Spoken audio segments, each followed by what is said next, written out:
Merci, Monsieur Ergotte. On se rend bien compte qu'il y a des... Merci pour ce panorama, parce qu'on se rend compte qu'il y a des points singuliers en matière d'acoustique un peu partout et que ça concerne tous les corps de métier, mais que des solutions existent. La problématique, c'est d'intégrer l'acoustique, la thermique, la qualité de l'air intérieur. Voilà, c'est plein d'enjeux pour les acteurs du bâtiment. Est-ce qu'il y a des questions? Avant que moi aussi, je vous donne 2-3 pistes de documentation pour aller plus loin. Des points qui ne seraient pas assez abordés, c'est Frédéric qui va vous donner. J'avais une question justement pour revenir sur les matériaux biosourcés ou ce type-là. C'est vrai que sur certains projets, on peut faire des propositions, par exemple, pour remplacer une laine minérale dans une cloison, avec des matériaux fibreux également, type, je vais citer l'isolant métis par exemple, ou des choses comme ça, donc de fibres textiles. C'est vrai qu'on est souvent confronté quand même au manque de je sais pas si on appelle ça des PV, ou pour vraiment justifier de la compétence acoustique du complexe. Et après, c'est vrai que quand je parle de complexe, justement, des fois, on a des éléments, on a des caractères acoustiques d'un matériau individuel, et on ne sait pas ce qu'il donne au sein d'un complexe. Comment on peut aller plus loin et dépasser ces problématiques?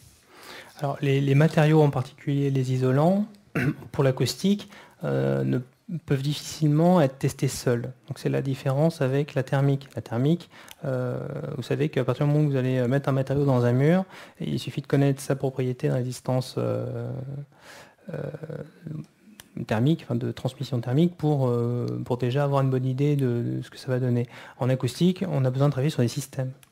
Donc, quand on parle de masse ressort masse, si vous mettez une masse tout seul, ça ne va pas donner du tout la même chose. Voilà. Ensuite, pour la partie retour, aujourd'hui, les systèmes sont testés en laboratoire. Donc, vous avez un fabricant qui propose des matériaux, enfin un système qui va monter en laboratoire et tester ensuite. C'est une démarche assez lourde, assez typée production grande échelle, on va dire.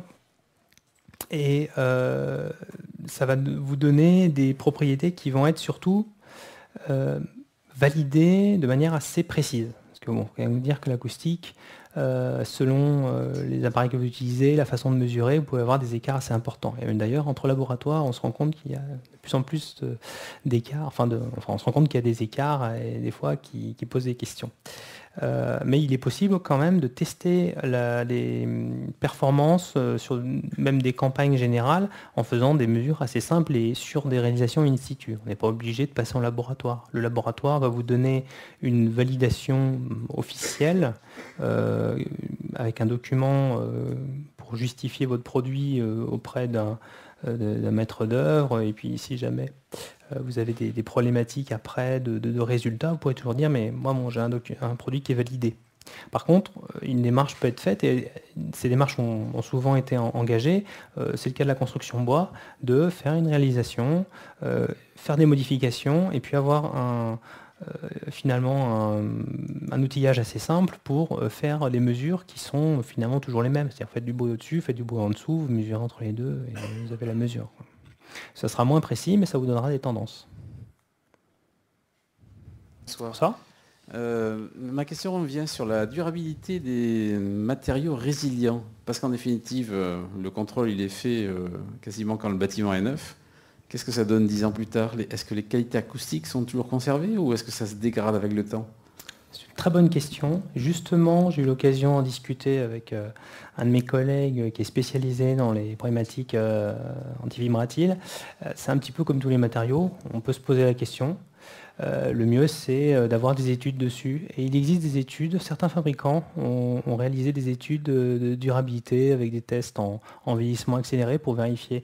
On sait que quand le produit est bien travaillé, je veux dire bien étudié en amont, et réalisé de manière professionnelle, on peut avoir des propriétés qui durent longtemps. C'est pas, on sait que c'est comme tous les autres matériaux, sur des choses bien travaillées, les performances peuvent durer. Donc après, il faut se rapprocher des fabricants quelqu'un qui n'est pas d'accord. Oui, c'est peut-être simplement par mon manque de jeunesse, mais donc des chantiers correctement conduits dans la période 95-2000. Je ne parle pas de la période 75, là on n'en parlait même pas de l'acoustique. 15 ans après, l'efficacité des couches résilientes sous les sols, elle est proche de zéro. Sur des immeubles de 6-7 niveaux, vous faites des repérages à différents étages et plus de la moitié des logements sont concernés. Or, avec des carrelages et autres, on ne peut pas rénover, enfin il faut faire sauter le carrelage si on veut retraiter le problème. Donc là, il y a un vrai souci d'expérience. Alors je voulais vous poser une question à laquelle vous n'allez pas pouvoir me répondre complètement. C'est gentil. Mais vos yeux me suffiront pour savoir ce que vous ne pouvez pas nous dire à tous publiquement ce soir. C'est que tous les systèmes en laboratoire, c'est comme dans l'atelier là à côté, on travaille au chaud, on y voit très clair, on travaille comme l'ingénieur l'avait dessiné sur le catalogue. Dans la réalité des chantiers, on a des contraintes que tous les gens là qui font du chantier connaissent. Donc les contraintes d'exécution sont humaines, sont incontournables. Donc dans votre expérience personnelle, les mesures de vérification que vous avez pu faire sur des chantiers terminés, sur des systèmes que vous-même aviez préconisés, ont dû vous amener maintenant, par prudence statistique, à ne plus utiliser ou ne plus préconiser à vos clients des systèmes où la probabilité d'une exécution imparfaite est trop importante. Et ce dont on a besoin comme information en retour par des spécialistes comme vous, c'est de ça. C'est par expérience quels sont les systèmes qui ne sont pas maîtrisés suffisamment pour tirer tout le bénéfice qu'elles sont censées apporter. Et là, j'ai une question pour vous. Où est votre question là-dedans ? Vous, dans votre travail, est-ce que maintenant, est-ce que vous ne préconisez plus des systèmes que vous proposiez il y a 5 ans, parce que vous savez maintenant que la probabilité que l'exécution soit parfaite est trop faible pour que vous preniez le risque?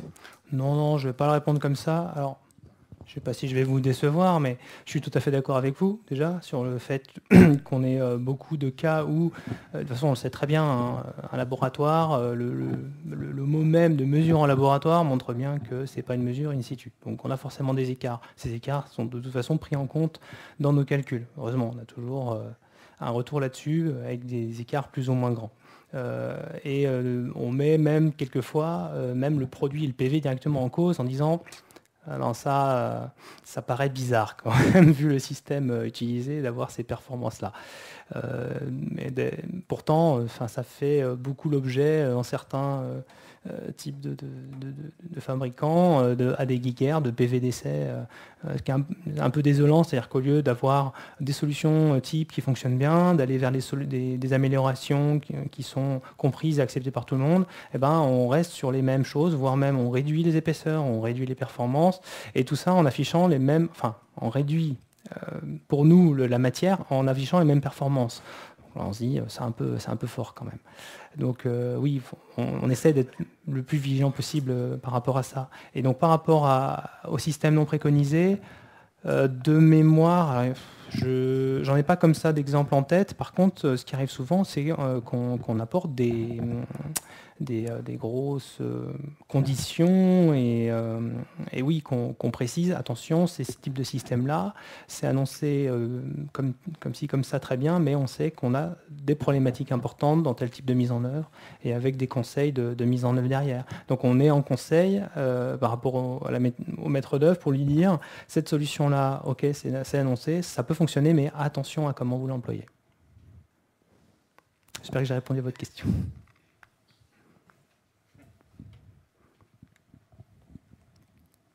Oui.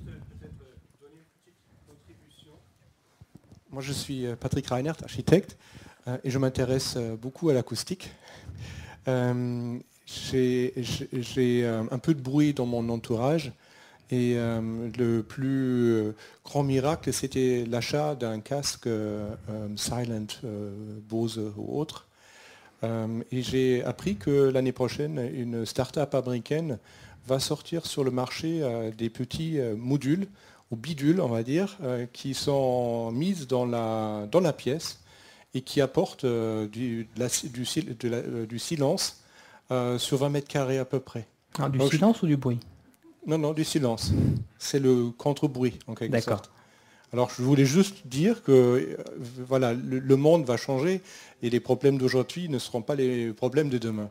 Parce qu'on trouvera peut-être des solutions absolument innovantes. Bah, j'espère bien. Par contre, je demande à entendre surtout, voir ce que ça donne, parce que le contrôle actif du bruit, c'est quelque chose qui est en réflexion, en essai, en étude depuis un moment, avec des résultats pas toujours évidents. En fait, il y a beaucoup de conditions pour que ça fonctionne, le contre-bruit.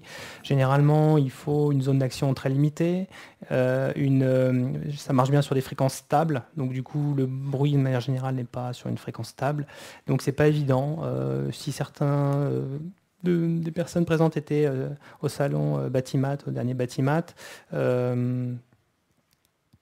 J'ai oublié, ils vont m'en vouloir. Il y a un fabricant qui a proposé un système d'atténuation active sur sa fenêtre. Donc c'est vrai que ça marche bien, mais ça marche, voilà, un petit espace. Selon le type de voix qu'il va y avoir derrière, ça va plus ou moins bien marcher. Ils se sont rendus compte, ça apporte quelque chose, mais bon, c'est vrai que c'est pas forcément évident. Il y aura peut-être des conditions à la réalisation. Ce qui se fait beaucoup plus sur les plateaux de bureau, c'est du masquage sonore. C'est-à-dire que vous avez des bureaux qu'aujourd'hui, on essaie de traiter de plus en plus calme. Et c'est tellement calme qu'en fait, dès que quelqu'un fait le moindre bruit, c'est gênant. Donc du coup, on vient rajouter du bruit. Donc pas n'importe quel bruit quand même. Un petit bruit pas trop... oui, rose, bon, quelque chose qui fait un peu naturel, qui fait bruit de soufflage, bruit du vent, bruit d'une fontaine, et qui vient masquer un petit peu les bruits des autres. Et il y a une start-up française qui développe ça. Enfin, c'est pas une start-up, c'est un de nos confrères qui a développé un produit comme ça aussi, qui en met pas mal sur les plateaux de bureau. Mais bon, on s'écarte un peu du sujet, hein. On n'est plus sur les bâtiments d'habitation. Et puis on peut se demander avec un seul appareil si on peut régler un seul produit, comment on peut régler à la fois les bruits aériens, les bruits solidiens, les bruits d'équipement, c'est pas évident. Sur ce système, ouais. Bah, ce sera un système qui sera de toute façon un système de proximité des personnes et qui aura un capteur intégré directement pour contrôler l'environnement proche de toute façon. Est-ce qu'il y a d'autres questions? Ouais.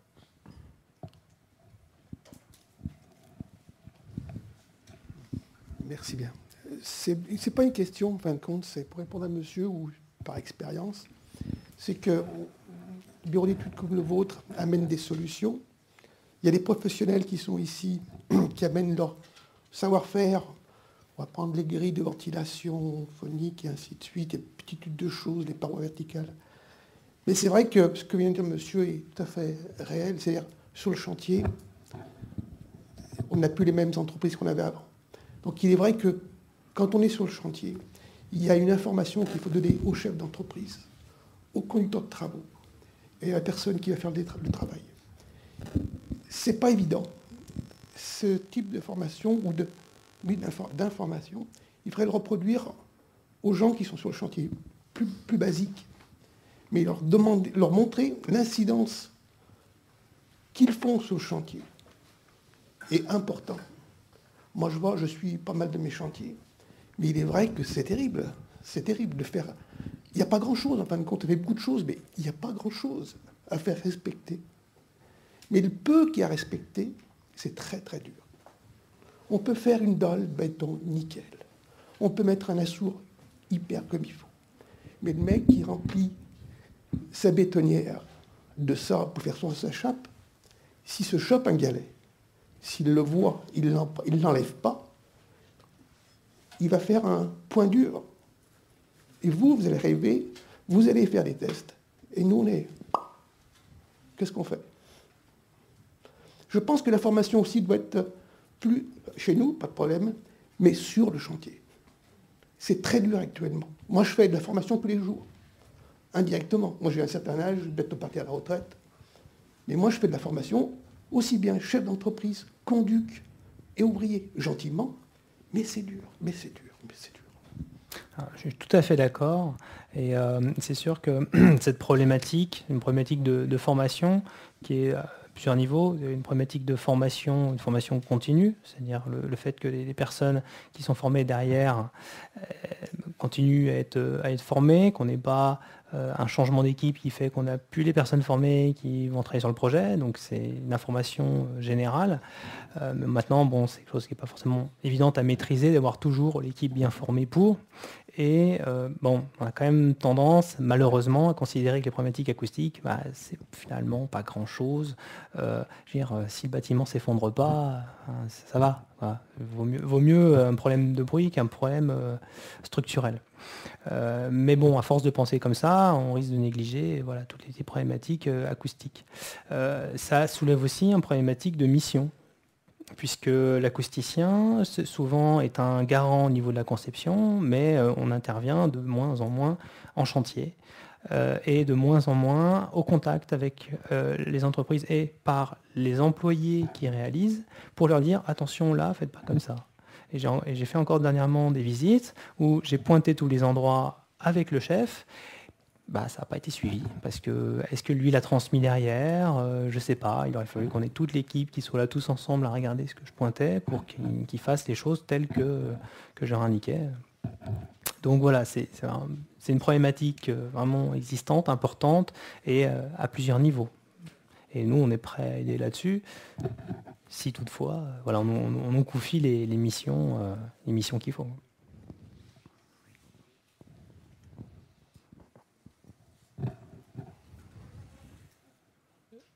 Moi j'ai une question.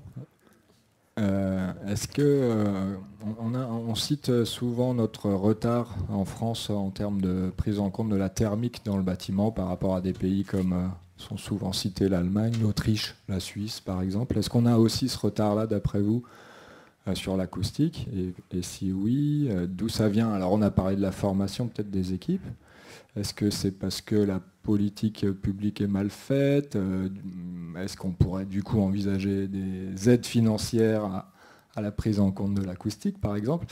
En amont, la formation éventuellement des équipes. En aval, est-ce que, par exemple, on n'a pas assez de contrôle? Est-ce qu'il y a plus de contrôle dans ces pays-là? Est-ce que vous avez cette vision-là? C'est peut-être pas évident. J'ai avoir du mal à vous répondre, parce que j'ai pas beaucoup de retours, malheureusement, sur cette préoccupation à l'étranger. En fait, il faut savoir que la réglementation, c'est une réglementation française. Les réglementations étrangères ne sont pas les mêmes. Alors, elles ressemblent. Bon, après, pareil, j'ai pas fait d'études comparatives. On est toujours quand même sur les mêmes problématiques dans le logement. Mais elles ne sont pas abordées de la même manière. Donc déjà, le problème de l'étude qui va regarder ça, c'est de réussir à comparer de manière cohérente les différentes valeurs qui vont être mesurées, contrôlées. Donc là, on vous indiquait des valeurs, mais il suffit que la réglementation aborde la chose d'une même manière, ça va être compliqué à comparer, vous n'aurez pas les mêmes indices qui ne seront pas comparables, donc voilà, c'est pas évident. Donc sur la problématique générale, après, moi j'ai tendance à dire qu'on a une bonne ingénierie acoustique en France, donc au niveau des problématiques, il y a quand même beaucoup de connaissances, une bonne prise en compte. Après, la problématique est plutôt dans le sens de mettre tout le monde au courant, de sensibiliser tout le monde, de manière à éviter les problèmes de mise en œuvre qu'on a vus, par exemple.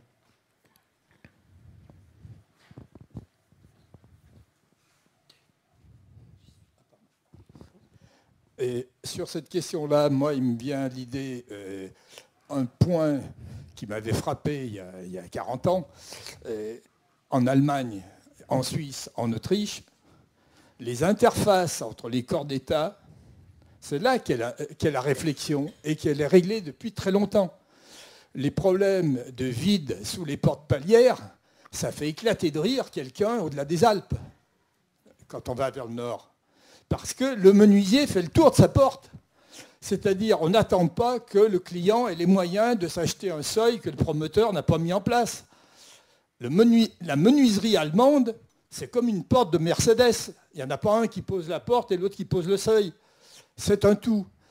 Donc, c'est au niveau des systèmes qu'ils ont intégré les problèmes humains de chantier qui se posent aux interfaces pour déplacer cette limite. Et pour les systèmes électriques, on ne met pas une boîte comme ça dans une cloison à la française. Tout le système de joint est intégré dans le produit. Donc, il n'est pas possible de mal le poser. C'est-à-dire le problème humain est pris à la source avec des gens compétents. Mais par commodité, on règle le problème dans la conception du produit pour que l'assemblage ne pose aucun problème de nuit, dans le brouillard et ainsi de suite, et on s'en sort. Mais pour la porte, c'est le chambranle complet.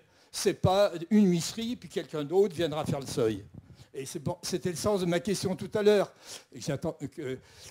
C'était que vous me disiez, il y a des systèmes que je ne propose plus si je ne sais pas, au lieu de l'écrire dans les règlements, il faut que, alors que vous savez très bien que ça ne sera pas suivi, normalement, mais ça sera dans un certain nombre d'années, que vous ne proposerez plus certains systèmes si vous ne savez pas d'une manière certaine que l'exécution sera faite par une entreprise et non pas le troisième sous-traitant.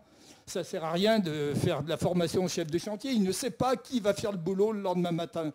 Donc il ne peut pas sensibiliser l'ouvrier. Il ne connaît pas la veille.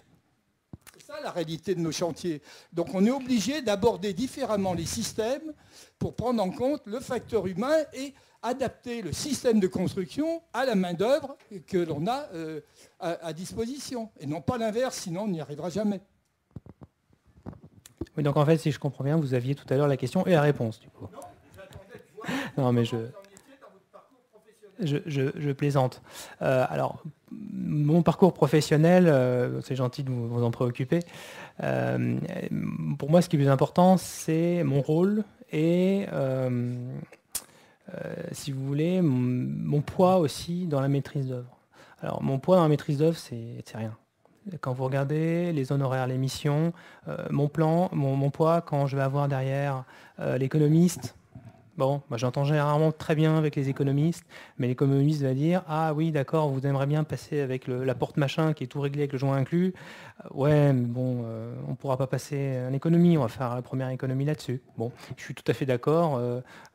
Combien de chantiers j'ai vu où on a le chambranle de porte, pas le joint, il doit être mis après, personne ne le met, ou alors quand il vient le mettre, en fait, on se rend compte que c'était pas forcément fait pour mettre un joint, donc en fait, c'est pas efficace. Ah oui, non, mais ça, c'est horrible. Enfin, alors, normalement, sur tout ce qui est problématique de porte palière, ils sont quand même censés valider un produit qui, in fine, donne un résultat qui a été testé au départ. Donc, l'encoche pour le joint, elle doit être là. Moi, je considère plutôt que le problématique des joints qui manquent sous les portes, c'est un oubli de l'entreprise. Mais bon, dès que quelqu'un va râler en disant j'ai du froid qui passe sous la porte, il va venir le récupérer. Donc c'est plutôt un problème d'exécution ou de temps d'exécution pour moi. Mais après, je suis d'accord sur le fait que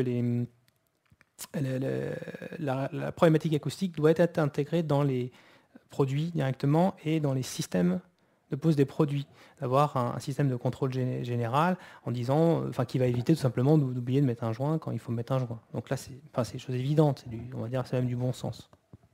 Voilà. Maintenant, comme je dis, l'acoustique, ça pèse vraiment pas lourd. Donc quand nous quand on connaît des solutions, on a des retours sur les solutions qui fonctionnent, on aime bien les préconiser, les conseiller, mais on n'est pas décideur.